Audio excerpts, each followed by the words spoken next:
Yeah, well, a lot's been going on in the old SYNLBS, Syndicate Laboratories, and we have refined the scope. We have laser focused on one important project. Is that I've been really about the survival tech, which is communicating over long distances, being able to have the information to reconstruct a human when that technology exists. But the last one, which is the most important, which is the focus of Syndicate Laboratories now, is drum roll, please. We're making humans radiation resistant, and that's what we do. That's what we're getting down on. That's what we're going to focus on, and it's real simple mission. This is the website, syndicate-labs.io, and that is the main focus. Now, so you may ask yourself, how do you do that, right? Now, this has been a passion of mine for some years now, is how do I provide a cell therapy?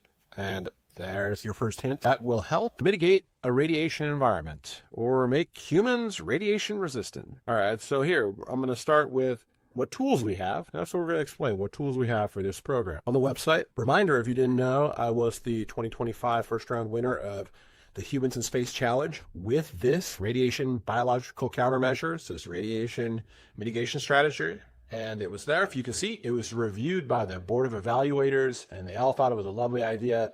But it was rather new. And we are in a different spot now. I've published in a journal for aerospace research. It's right here. You can read it yourself. Let's see if it pops up here.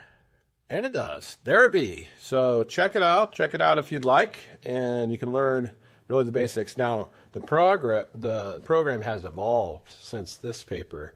And hopefully we have another paper coming out here soon that will outline the next steps. But anyway, back to SYNLBS, which is the large overarching project, and really it's around how Mars exploration, it poses severe radiation risk due to the planet's thin atmosphere and the lack of magnetic field protection.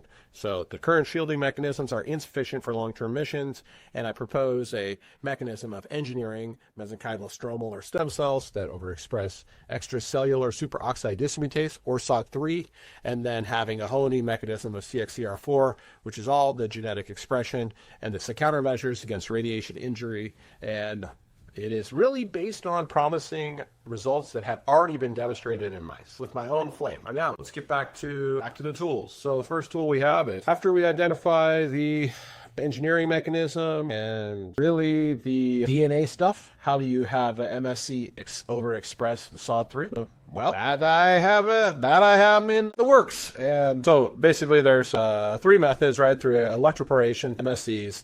The LNPs are the lipo nanoparticles. That one's newer one on the plate. And then the last one is the viral vectors. So we're looking at all three of them. We're looking at efficiency of all three, so you can manufacture this therapeutic product at scale. But prior to that, we got to do some research steps, right? So we needed to build a molecular dynamics engine, simulation engine, and I built that from a existing library called GUMOL, which is Rust-based. I develop everything in Rust these days, and it's a molecular simulation engine that is outside of the normal GROMACS and the things that you're used to. So GUMOL, it's a Rust-based molecular dynamics simulation engine, but it's really built for the CPU. Now, what I did is GPU accelerated it. Now I call it GUMOL, and I credit those GUMOL folks. But it is the Rust GPU accelerated molecular dynamics engine, and it is for the higher performance of biomolecular simulations under defined physical conditions. It is designed to model protein stability, interaction, stress response, just behavior in silico with different trajectories to give you a good PDB file that helps us connect computational simulation and experimental validation. So then when we're going through and we're doing all the wet lab work, we have enough information on the targets that we have synthesized. All right, so that's the first tool. You can find it on the GitHub. It is located right here, MIT licensed, and it is all here for use, and I've made other videos about it, so go forth and check it out. The other one is BoltR. It is a Rust-first protein structure prediction workflow engine that was built on top of, or the numerical parity of Bolt's 2 style workflows. And it is basically based on the performance, the safety, and the portability. So it doesn't have to rely on that Python heavy stack.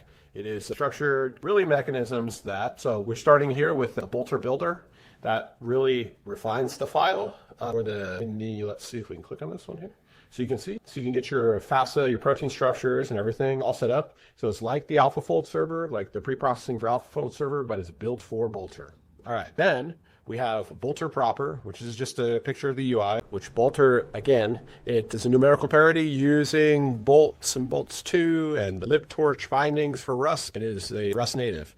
It's a Rust native inference engine. And the last thing is the BoltR viewer. So the BoltR viewer is, of course, you can use PyMol and all of that normal type of stuff that you use to visualize proteins. I wanted to build my own Rust native one called BoltR View, and which I have done. So those are the tools to help identify that. You can see it's seen as my final project at MIT's How to Grow Almost Anything 26. You can watch the video. It's on YouTube right here on the website, and some beautiful protein structures that have been predicted, and it will also, you also see it at the CASP 17 conference, which is December 2026 in Rome, Italy. So let's see where we're at. Okay, that is, oh, and then who's in charge of all this Yahoo stuff? That's me. Yours truly, the Codebreaker Data Scraper, and check it out right here. You can get a hold of me by booking a call for some consultation services, which means that I want to meet people that are in this field that like what I'm working on, and I would love to be able to work on it all of the time. And again, if you're wondering what is Syndicate Laboratories up to these days, we are making humans radiation resistant. And with that, I will see you guys at the next one. Gotta remember, gotta love me, love you some opening graphic here in the Syn Lab. All right, see ya, peace, bye.